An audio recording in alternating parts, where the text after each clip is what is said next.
Hello! Nandito po ulit tayo sa chemistry na pinadali. So, welcome po uli. So, this time, magso-solve naman tayo ng mga problem set sa quantum numbers. So, continuation lang siya ng naunang video, yung quantum number. Pero eto sa mga hindi nga pala nakapanood, ito po yung link ng unang video. So, diyan po naka-explain ng iba't ibang ibig sabihin ng mga numero sa quantum numbers.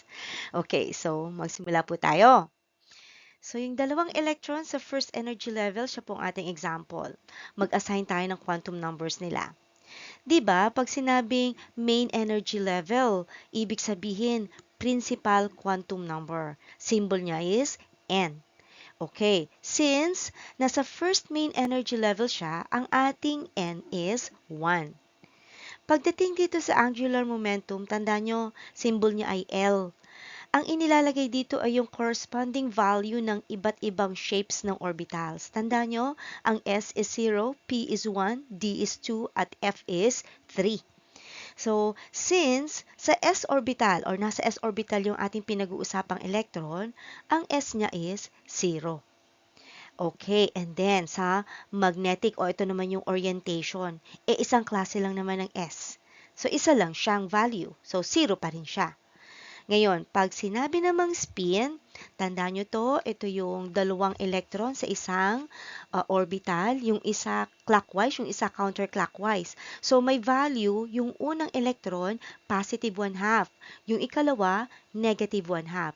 Itong given natin, unang electron. So, siya ay positive 1/2. Okay, so punta naman tayo sa second electron. Ito yung kulay blue. Ang N niya, still, nasa first energy level pa rin siya eh. So, N is 1. Ang angular momentum, S orbital pa rin. So, 0. Magnetic, isang klase pa rin siya. Ang S orbital, isa lang. So, 0 siya. Ang spin, kung yung isa positive 1/2, yung isa negative 1/2. So, dito makikita natin na walang dalawang elektron na magkapareho ang quantum numbers. Okay. Now, mag-try naman tayo ng ikatlong example. So, nasa second energy level tayo ha. Meron tayong S at meron tayong P. Ang ating S, ganun pa rin, dalawang elektron. Ang ating P, tatlong klase. Meron tayong negative 1, 0, positive 1. Tigagalawa silang elektron ha. Meron ka dyang dalawang elektron sa negative 1, dalawang elektron sa 0, at dalawang elektron sa positive 1. Okay, so tingnan natin kung halimbawa mag-assign tayo ng quantum number sa electron na yon. Okay, yung arrow down, kulay blue. So, nasa saan ang ating sample electron? Okay. So, nasa second main energy level tayo. So, ang principal quantum number niya, 2. Okay. Ang angular momentum niya, ano naman ito? P orbitals tayo. At ang P equivalent sa 1. Kaya ang ating angular momentum or L is 1. Okay? Ngayon, pag sinabi namang magnetic, tingnan natin kung nasa saan yung pinag-uusapang electron. Siya ay nakatapat sa positive 1 orbital. Ayun. Kaya pag sa M sub L or orientation, ang ating value dyan is positive 1. Ngayon, ano naman ang spin? Ang spin, ito naman yung clockwise at counterclockwise. Yung unang electron, positive 1/2. Ang ikalawa, negative 1/2. Ikalawa siya. So, negative 1/2 siya. Okay. So, tingnan naman natin ang kanilang electron configuration. Sa electron configuration, ang unang tinitingnan dyan, yung N. Ang N kasi is main energy level. Ang sunod ay L. Ang L naman is sub-level or orbitals. Pagtapos, ito namang X, exponent siya ha. Yan naman yung number of electrons. So, magbigay tayo ng example para mas makita. Okay. So, yung ating unang electron, yung kulay red.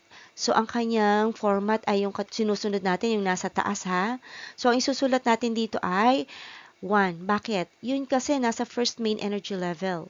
Then, ang ating sublevel is S kasi nasa S orbital pa rin tayo. At ang kanyang electron number ay 1. Ibig sabihin, first electron siya sa S level. Okay? So, ano kanyang electron configuration? 1s1. Okay, try tayo. Yung ikalawang electron naman, yung kulay blue. Okay, again, ang ating main energy level, 1. Kasi nasa first main energy level pa rin eh. Ang kanyang orbital, S pa rin. Kasi S orbital pa rin. At ang kanyang electron, number of electron is 2. Second electron sa S orbital.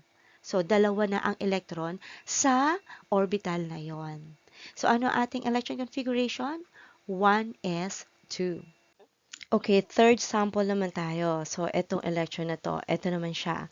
So, nasa second main energy level tayo ha, kaya 2 ang isusulat natin dito. Ibig sabihin second main energy level. And then, ang orbital niya, p.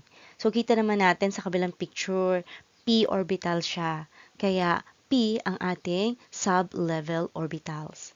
Ngayon, sa ating electron, ilalagay natin ay 6 kasi 6th electron siya or number of electron. Ibig sabihin, 6 na electrons na ang laman ng tatlong p orbitals. Okay, tumingin naman tayo ng electron sa third main energy level. So, dito sa third main energy level, meron na tayong d orbitals. So, mag-distribute tayo ng electron. Pero dapat nating tandaan at dapat nating malaman, pag nagdi-distribute ng electron sa mga orbitals, meron tayong rule na sinusunod. Pag nasa iisang klase ka ng orbital tulad nito, D, ang d orbitals ay 5 klase ng orbitals, negative 2, negative 1, 0, positive 1, at positive 2. Pag magdi-distribute ka dito ng electron, dapat tig-iisa-isa muna bago ka magtigagalawa. So, ganito yon. Halimbawa, ang electron natin dito sa d orbitals ay mag-distribute tayo. 1, 2, 3, 4, 5. So, puno na siya, tigigisa. Saka ka palang magtitigagalawa. Ito yung 6th electron mo, 7th, 8th, 9, at ang 10. Okay? So, ganun ang pagdidistribute ng electron. Laging tig-iisa-isa muna bago ka magtigagalawa pagka pinag-uusapan ay isang klase ng orbitals. So, try nating isulat ang kanyang quantum number. Halimbawa, kumuha tayo ng isang electron. O, ito siya. Ang quantum number niya, okay, start tayo. Principal quantum number. Nasa ambang energy level tayo? Nasa third energy level. Angular momentum, alam natin nasa d orbitals tayo. At ang d, equivalent value niya, 2. So, ang ating D, 5 klase ng orbital. So, pagpunta mo sa orientation, yung magnetic M sub L, nasaan ang ating electron na pinag-uusapan? Nandun siya sa orbital na positive 1. Kaya ang M sub L mo, positive 1. Ngayon, punta naman tayo sa spin. Paano naman ang spin? O, diba, ang ating spin, positive 1 half at negative 1 half. Since ito, arrow up, kulay red, unang electron sa orbital na yon. Ibig sabihin, siya ay positive 1 half. Okay. Yan ating quantum number. Pero, isulat natin ang kanyang electron configuration. Same format. So, ang ating main energy level, 3. Bakit? Third main energy level. Ang ating L, obviously, D. Kasi yun yung sub-level orbitals niya. Nasa d orbital tayo. Pero ang kanyang electron, fourth electron siya. Kaya, number of electron is 4. So, ano ang kanyang electron configuration? 3d4. Mag-solve naman tayo ng quantum number problem. So, find the quantum number of the following. Number 1, 2s1. Number 2, 3p4. And number 3, 4d4. Pero bago tayo mag-start again, remind ko again, ang ating mga orbitals may kanya-kanya corresponding value. S is equal to 0, P is 1, D is 2, and F is 3. Okay, hanapin natin ang quantum numbers ng number 1, 2s, 1. From the given, nakikita na natin nasa second energy level siya kasi 2. 2s1. So, ang n niya, 2.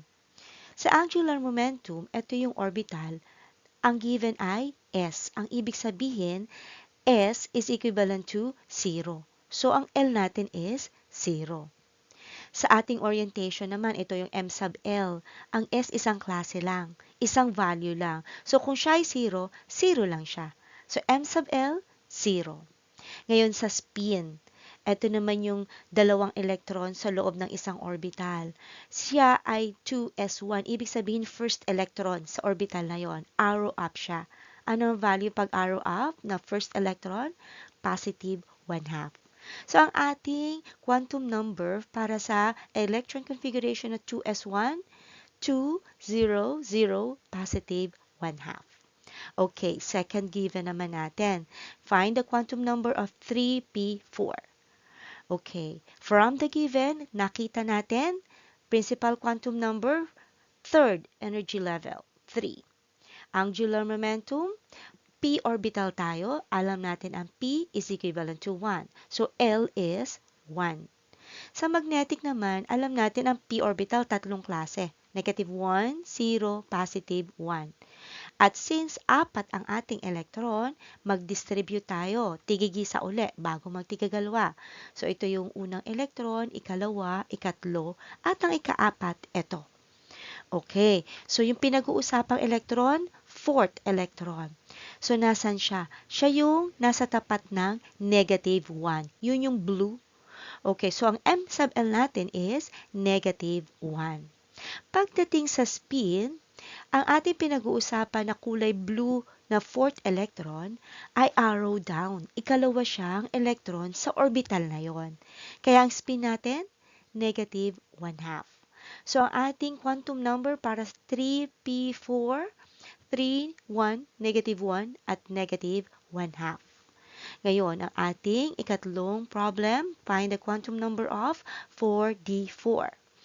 From the given, again, nasa ang main energy level tayo? N is 4. Angular momentum, yung ating orbital ay D. At alam natin, ang D ay equivalent sa 2.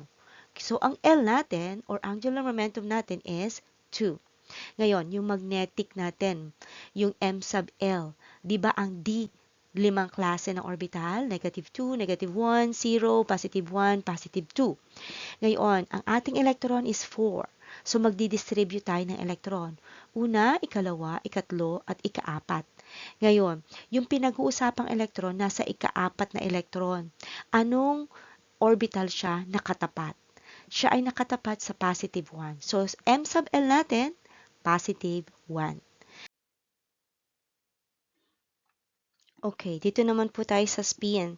So, pag sinabi nating spin, again, clockwise or counterclockwise, ating given dito na fourth electron, siya po ay pataas, arrow up, kulay red. Ibig sabihin unang electron sa spin na positive 1.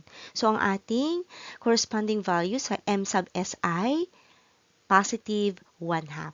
So, ano ang ating quantum number sa 4d4? 4, 2, positive 1, at positive 1/2. Okay? So, ito yung ngayon na ating mga quantum number sa ating problem. So, hanggang dito na muli tayo ngayon. So, sana may natutunan po kayo. Salamat po ulit sa panunood at sana balikan niyo po ninyo ako sa aking channel sa mga susunod kong video ha. Salamat po ulit at God bless!